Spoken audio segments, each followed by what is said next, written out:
Bonsoir à tous, bienvenue sur ce plateau 7-8 débat. Ce soir, plus de terrain, plus de liens avec la population, la fameuse police de sécurité du quotidien, promesse de campagne d'Emmanuel Macron, se dessine. Une grande concertation sur le sujet a été lancée. Gérard Collomb, ministre de l'Intérieur, en a dévoilé les contours fin octobre. Mais que penser de cette nouvelle police de sécurité quotidienne? À quels besoins va-t-elle répondre? Doit-on l'apparenter à l'ancienne police de proximité, symbole de la politique sécuritaire de Lionel Jospin? À quoi s'attendre? C'est le débat du jour. En plateau ce soir avec nous, Julien Lecam, secrétaire régional adjoint du syndicat de police Alliance dans les Yvelines, et Didier Bécher, député La République En Marche de la première circonscription des Yvelines. Bonsoir à tous les deux. Bonsoir. Bienvenue. Bonsoir. Alors, je me tourne vers vous, Julien Lecam. Vous pensez quoi de cette future prochaine police de sécurité du quotidien? Est-ce que ça va dans le bon sens pour vous? Alors pour l'instant, on n'a pas eu encore le détail. Effectivement, on est reçu la semaine prochaine en préfecture pour avoir un débat avec monsieur le préfet et les différents élus pour justement parler de l'application de cette police de sécurité du quotidien. Nous, au niveau des syndicats, on est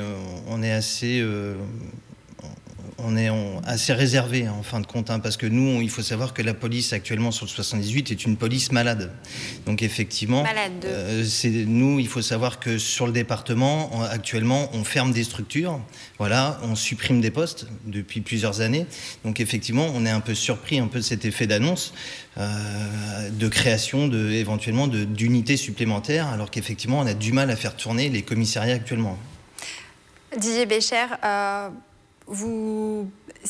c'est des choses qui sont prises en compte justement pour appliquer cette police de sécurité du quotidien, justement, sur les difficultés que rencontre. Ouais, ce que je crois, c'est qu'on est parti du constat que monsieur décrit, tout simplement.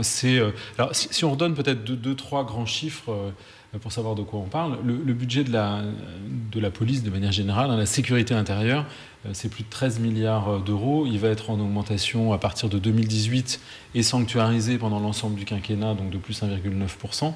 Donc ça fait de très nombreuses années que ce n'est pas arrivé. On parle de 10 000 policiers supplémentaires et je pense qu'on est parti de ce constat qu'à un moment donné, on ne veut pas forcément plus de sécurité ou plus de répression, on veut une police mieux organisée avec plus de moyens. Et donc la police de sécurité quotidienne, comme vous le disiez, la concertation va commencer à partir de la semaine prochaine parce que ce n'est pas quelque chose qui est décidé dans un ministère, c'est un engagement de campagne, mais on va partir sur le terrain. Donc il y a 250 000 questionnaires qui sont partis auprès de l'ensemble des policiers et gendarmes pour recueillir leur avis sur le sujet. Et il y a cette concertation qui démarre cette semaine pour le 78. C'est la concertation avec la police, la gendarmerie, mais également les bailleurs sociaux, les associations et l'ensemble des élus du territoire. Donc on va tous se mettre autour de la table pour savoir, avec plus de moyens, comment on veut s'organiser.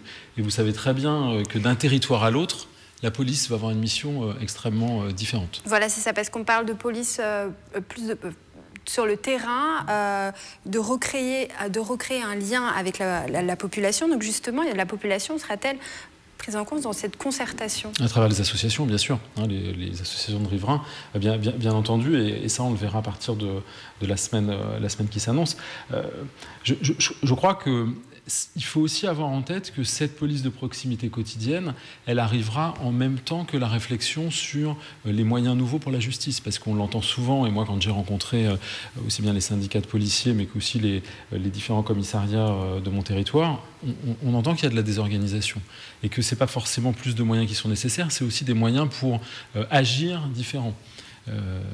On a parlé de comment donner les moyens de donner des amendes peut-être financières directement par les policiers. Donc plus de policiers, mais c'est aussi une restructuration des moyens qu'ils ont pour pouvoir agir sur le terrain. Et ça, c'est extrêmement important.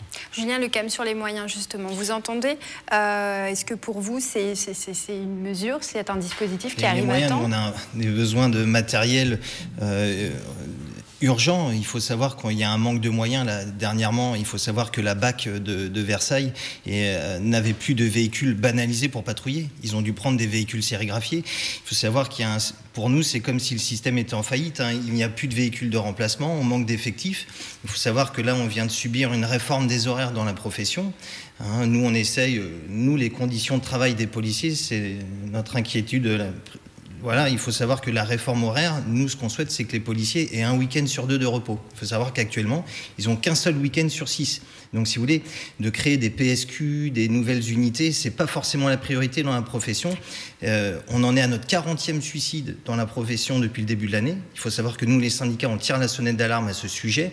Alors, effectivement, c'est très bien de créer des PSQ, des nouvelles polices, de se rapprocher de la population. On n'est pas loin de la population, on la voit tous les jours. Hein. Mes collègues en patrouille la croisent tous les jours et va à sa rencontre tous les jours. Hein. Donc, nous, on a besoin d'effectifs supplémentaires parce que, effectivement, créer des nouvelles unités sans effectifs supplémentaires, c'est impossible. Et quand vous entendez parler d'une police sur mesure, avec à travers cette police de sécurité du quotidien, une police plus connectée. Alors, plus connectée, il faut savoir que la semaine dernière, j'ai rencontré l'enquêteur de la cybercriminalité de la Sûreté départementale des Yvelines. On lui a coupé la DSL parce que la DDSP ne payait plus Orange. Donc, si vous voulez, quand on parle d'une police connectée, vous voyez, on en est à un point où mes collègues enquêteurs cybercrime n'ont même pas d'ADSL. Donc, si vous voulez, on est vraiment très loin en fait des annonces faites. Tant mieux si on a des tablettes connectées cette fois-ci. Tant mieux. Nous, on attend que ça. Voilà. Soyons précis. Ça tombe bien, c'est la période du budget. Donc, on a voté la semaine dernière le budget de la sécurité nationale. Donc, je le disais en introduction, donc il augmente de 1,9%. Qu'est-ce qu'on fait dans ces 1,9% d'augmentation, hein? Donc, plus 1,9% versus le budget plus de 13 milliards. 300 000 € vont être consacrés à la rénovation immobilière, parce que vous ne l'avez pas cité dans votre propos, mais il y a une nécessité, et pour avoir visité plusieurs fois le commissariat de Versailles, il y a vraiment une nécessité de remettre en état un certain nombre de commissariats sur notre territoire, donc 300 millions pour ça. C'est sur l'ensemble du plan, sur les 5 années, 30 000 véhicules qui vont être commandés, 115 000 tablettes pour l'ensemble des policiers et des gendarmes. Quand on dit une police différente, plus connectée avec la population, c'est aussi au sens numérique du terme. Si on veut gagner du temps pour que les policiers soient sur le terrain, en dialogue avec la population, encore une fois, on ne cherche pas que la répression. Hein. Je pense que c'est important d'insister sur ce point-là. On cherche à créer du dialogue et de la revalorisation de la profession sur le terrain. Il faut que d'autres mesures, tous les papiers qui sont remplis à longueur de journée soient simplifiés et donc numériser la police, leur donner des tablettes typiquement pour faire un certain nombre de choses directement et pas avoir à recopier plein de fois les documents, c'est quelque chose qui est extrêmement important et c'est prévu dans le cadre de ce budget. Et justement, comment est-ce qu'on restaure la confiance entre police et citoyens? Comment casser cette logique palpable de confrontation police-citoyen? Moi, je dissocierais peut-être deux choses. Confrontation, déjà, je n'ai pas le sentiment que les Françaises et les Français, de manière générale, ont un problème avec leur police. Au contraire, quand on regarde les sondages qui sont faits, il y a vraiment un attachement extrêmement fort à la police ou à la gendarmerie. Donc ça, c'est une première chose. Après que sur certains territoires, il y ait de l'affrontement parce qu'il y a des difficultés sociales ou autres, historiques ou pas d'ailleurs, c'est une réalité aussi. Mais je pense qu'on ne peut pas généraliser par rapport à ces affrontements qui peuvent être dans certains quartiers, à certains endroits, à l'ensemble de la population française. Alors justement, sur ces quartiers, quartiers dits sensibles, la police de sécurité du quotidien va-t-elle s'associer peut-être aux éducateurs de quartier, aux associations? Est-ce que c'est le rôle de la police de prendre en compte, de s'associer à ces personnes? Oui, c'est vrai que de prendre contact avec les différents intervenants sur le terrain, oui, ça peut être une possibilité pour mes collègues en patrouille. Le problème, c'est qu'on en est à un point où justement, il y a des week-ends où nous n'avons plus de patrouille à mettre sur le terrain. En fait, on a un tel manque d'effectifs que même de parfois monter une patrouille de 3 fonctionnaires, ce qui est préconisé dans les textes, on a du mal. Il y a forcément des fois une patrouille de 2. Donc nous, d'intervenir dans les quartiers, les collègues le font, mais il faut aussi redonner aux collègues d'avoir un moyen de faire leur travail. Il faut savoir qu'il y a eu un fléau cet été, c'était le fléau des motocross. On a un exemple typique. C'est-à-dire que nous, la consigne qui a été donnée à nos collègues, c'est de ne pas intervenir sur ces interventions. On a interdiction de prendre en charge ces véhicules, donc il y a aussi un sentiment voilà, de laxisme, en fait, d'abandon, parce que effectivement mes collègues n'ont pas les moyens juridiques de faire leur travail, on leur interdit de le faire. Donc pas les moyens juridiques, manque de moyens humains, il faut recruter, qu'est-ce qu'il faut ?